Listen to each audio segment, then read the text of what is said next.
Thank you so much Thanks for joining me. If you could give just a little bit of your personal biography, that would be great. Well, I started in this industry before it was an industry, back when it was a movement. I opened London Compassion Society back in the mid-90s, so before the term medical marijuana was even a term, we just were supplying people that were sick that benefited from cannabis, and it started to catch on a little bit, and then a little bit more, and a little bit more, and here we are, 20 some odd years later, and we're in a 100,000 plus square foot conference. Yeah, with 20,000 plus people, which is unbelievably overwhelming. Yeah, the conferences that used to be, when again, like I always say, this is the industry of it, right? Yeah. This is an industry show, but we used to have conferences, but they were more of the movement. You would see a lot of dreadlocks and tie-dyes and Birkenstocks. Yeah. You look around here, I'm the only one here, and I'm actually wearing shoes today, which is unique. Loafers, because most of the times I walk around in either barefoot or Birks. Yeah. Right? So I don't really blend in. Yeah. Well, I mean, you're the history of we call it cannabis now. I used to call it weed back in the day. Yeah, we've evolved quite a bit in multiple ways. Yeah, our language is evolving, the culture. Now you mentioned earlier, you actually just released a biography. Yeah, an autobiography called The High Road, a pot grower's journey from the black market to the stock market. Wow. So when I started growing pot, I was back home living in New York on Long Island, just rooftop growing, You were rooftop growing in New York 30 years ago. Yeah, it was That's back amazing. It's been a long journey. Yeah. And I thought cannabis would always be part of my life. I never thought I would own a percentage of an LP in the ACMPR in Canada, and I sure didn't think I'd ever going to be on Bay Street ringing the stock exchange. Wow. Okay, well let's talk. So I love that. So the rooftop in New York, to Bay Street, ringing the bell at the stock exchange, unbelievable. So how? How did that feel? How did that feel when you were there? It was weird because I never been to Bay Street, let alone inside, and I'm walking from our hotel to Bay Street or to the stock exchange, and I have my CFO, my CEO, all these COs and C something others. Yeah. And everybody's shiny shoes, and same as like when you look around here, everybody's wearing suits and ties and shiny shoes, and you know what? They were never here before. No. And a lot of these people, unfortunately, were on the other side of the door trying to keep it closed. That's right. Right? So I do have, some second glances at some people why they're here. I mean, our former police chief in London is now part of owns part of an LP in Ontario. Yeah, and he was specifically trying to bust he was coming after me, and now he owns millions and millions of dollars in shares in an LP kind of thing. Yeah. So it was getting back to your question. Like when I walk down Bay Street, I'm looking at all these people that are all dressed, but they didn't look like they had any life left in them. And when I walked into the exchange, same thing. I was like, I thought security was going to kick me out, right? Because I don't wear suits. I had a metallic paisley shirt on, hemp pants, tie-dye socks, and I think I even had my Birks on at that time, right? Yeah. And they're, everybody's kind of looking at me like, why are you here? Like, should you be here? And I have a sticker on my laptop that says, "Be that successful stoner they say doesn't exist."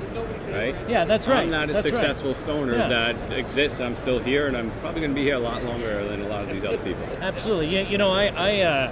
I take a bit of an issue with the negative connotation of the word stoner in general. When they say stoner, I've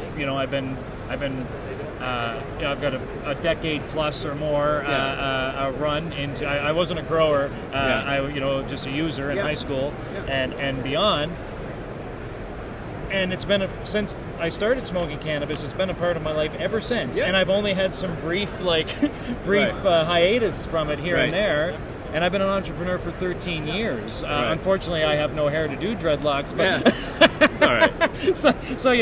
but I'm that person I feel that they might be talking about, right? When they're going, oh, well. And see, ironically, and this is bad. this is where it gets really weird.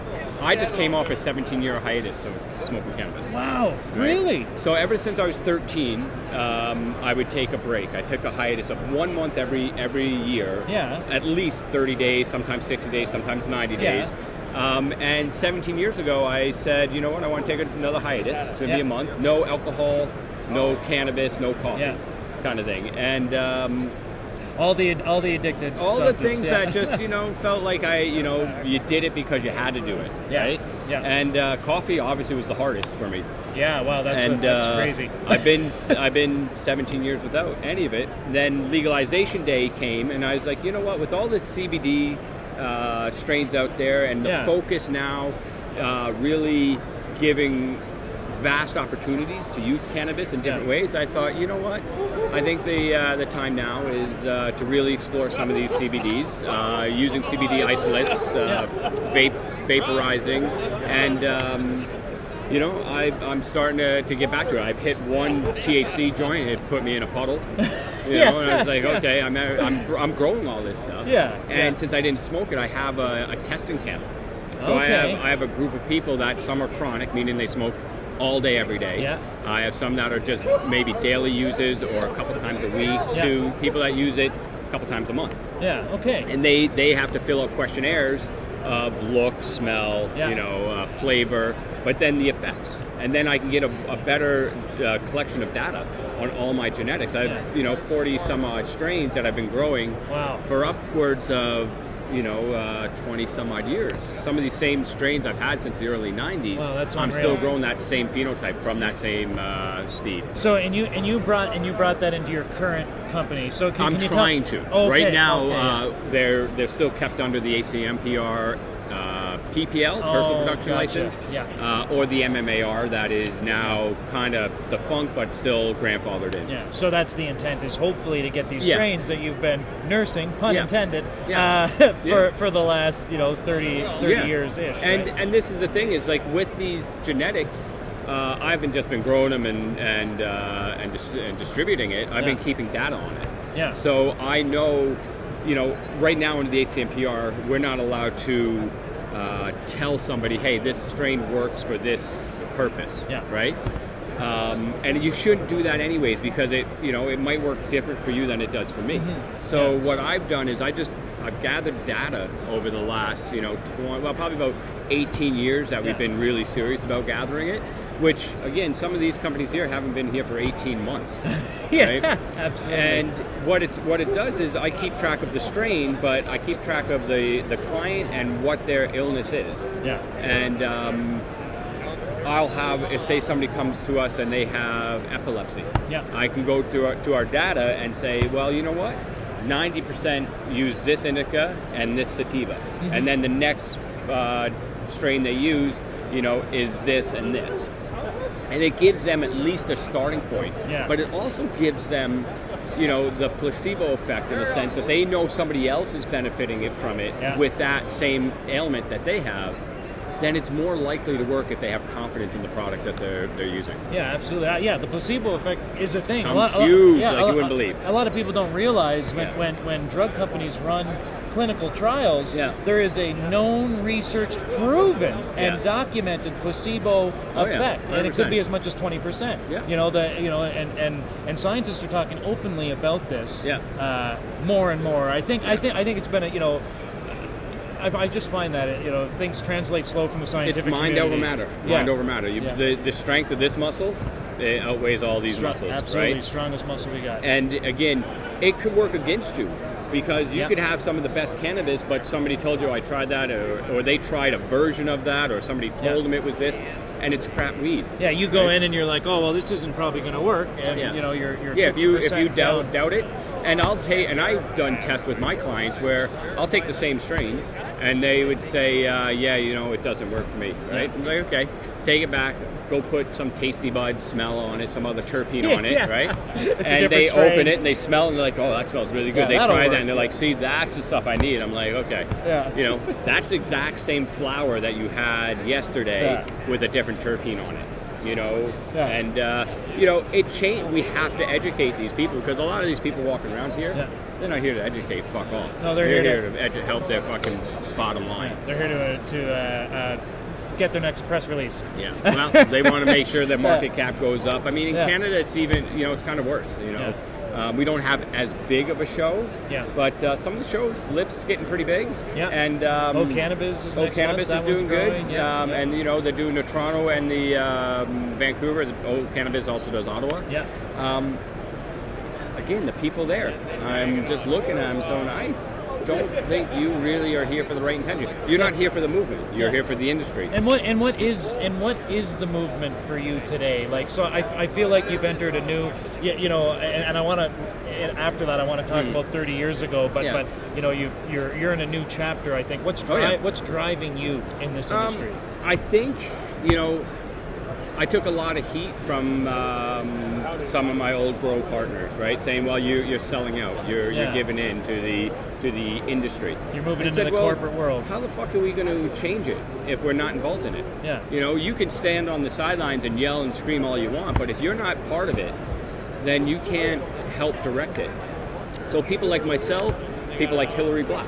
Yep. Right? Hillary is the queen of cannabis. She's one of the reasons why a lot of this is here. Yeah. Right? Can you tell us a little bit about her? Hillary is the first brick and mortar compassion center in Canada, if not maybe the world. Wow. Right? Okay. So she was out in BC. Yeah. And she worked for another company called Hemp BC at the time. It was run by the dark enemy of this industry.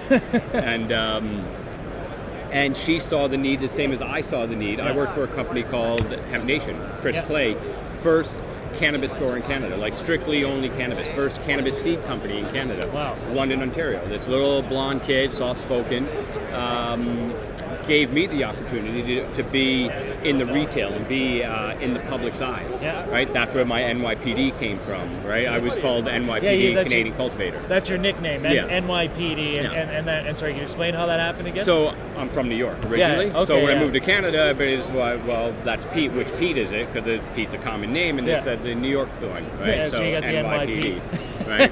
And then my stint with working with High Times, right? They did the same thing. It was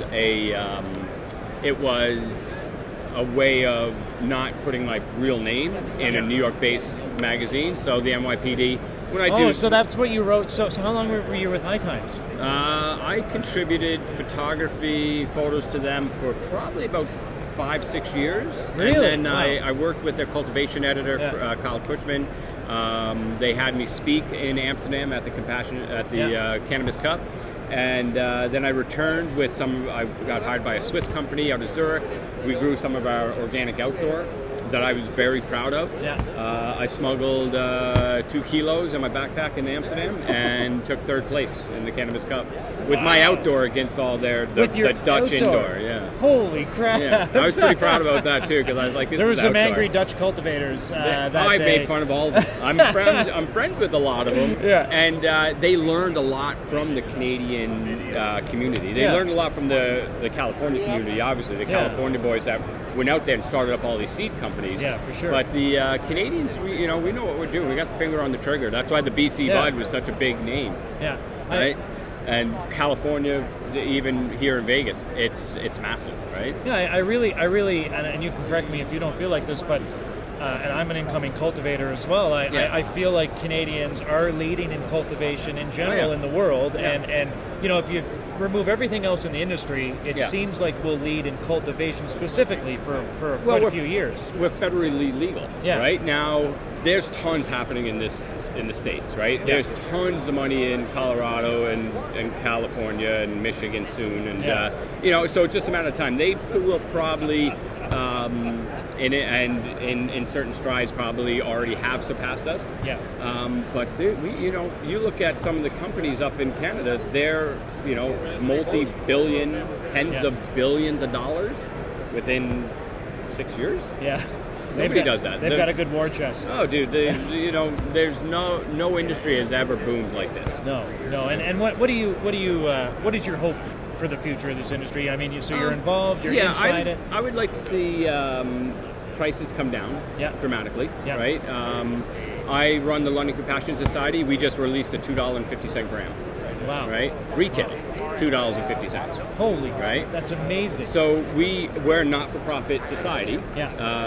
Again, based out of London, Ontario. We have the ability to buy cannabis outdoors and greenhouses cheap enough that we could still sell at $2.50 and make enough money to keep our lights on. Yeah. Right? So our top-of-the-line strain, we only have, I shouldn't even say that, our top-of-the-line dollar is 7. Right? Yeah. And we only have 3 strains. In the Compassion Center. Yeah. And that is because we have to pay top dollar for that strain. Yeah. Just contracts are a little bit older than some of the newer contracts. Yeah. But that gives me the ability. I think majority, I'd say 90% of our strains are $5. And that is our award-winning strains. Like our top-of-the-line Cannabis Cup winning strains are $5. And that's, right now we've only got veterans covered in Canada, so that's a good thing. That's a win. We got veterans covered. I want for OHIP. medical cannabis. That's my goal. What's that? My goal is OHIP. I want to see this covered. I don't think that's ever going to happen because they don't cover insulin for diabetics, which I think is retarded. You're talking about a drug that they need to live, and it's not covered, right? But they'll cover fucking dick stick bills or something for somebody, right? So I would like to see, my journey. My journey's, I see the light at the end of the tunnel for me. Yeah, awesome. It's, I think I've been here long enough. I've done enough. I accomplished as much as, maybe. I think I feel I've accomplished enough that I'm totally satisfied with stepping away. Will I be able to step away? I don't know. I hope so. If I never have to see another marijuana plant, it'd be great. You've put in your dues. I think I will always have my 4 plants in my backyard to smoke or not smoke, just to be part of the of this plant. This plant's a beautiful plant. It has been here longer than we have before we were, and it's going to be here long after we're gone. And what does it? I guess we'll finish up on one last thing here. What does it mean to you? What 30 years ago when you were in your New York apartment, and you said, I'm going to go put some plants on the roof here so I can have a nice view of the city while I'm growing. What made that decision? What did that mean to your life? What is it for what? It literally planted the seed to realize that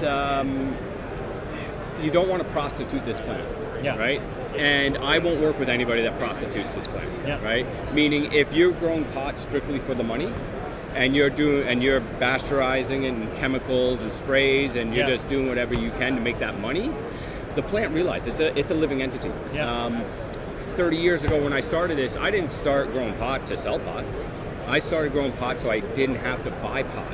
So I didn't have to contribute to the black market. In New York, back in the 80s, I had to go to Far Rockaway to buy pot, right? It's not a place I would go, especially a little white blonde-haired surfer kid from Long Island going over to B15 in East Rockaway to buy dime bags and nickel bags.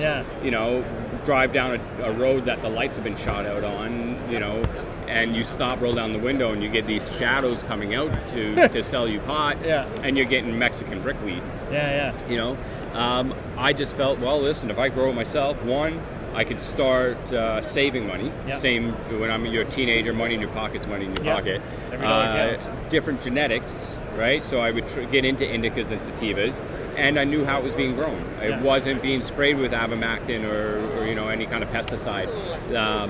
In Mexico, obviously there's no regulations back then, so we don't know what they were spraying on it. To this day, with some of the black market large farmers, you don't know what they're doing. They might get a PM issue and they're going to spray Nova 40, 3 weeks in the flower. We just don't know. So I kind of realized that 30 years ago that I want to know what I'm putting in my system. And since I started getting good at it, I was like, why not share this with my friends? So I always, and to this date, I still have this golden rule that anytime I go to a gathering, whoever has the most pot smokes theirs. Right? So if we get to a party and I have an ounce, you have a half ounce, we're going to smoke mine until we're down to a half ounce, and then we'll go back and forth. And then if Billy shows up, he has an eighth. So as you and I get down to an eighth, then we're all sharing. Right? Well, these are all the pot smoker cultural rules, right? It's part of the movement. Pass to the left. smoke the guy who's got the most. Well, hey, thank you so much. I'm super excited to read your book, your biography, right? Yeah, look it up. It's on Amazon and it's on Chapters. So High Road, Black Market to Stock Market, right? The title's amazing. So anyways, thanks, Pete. Appreciate it so much. Appreciate it.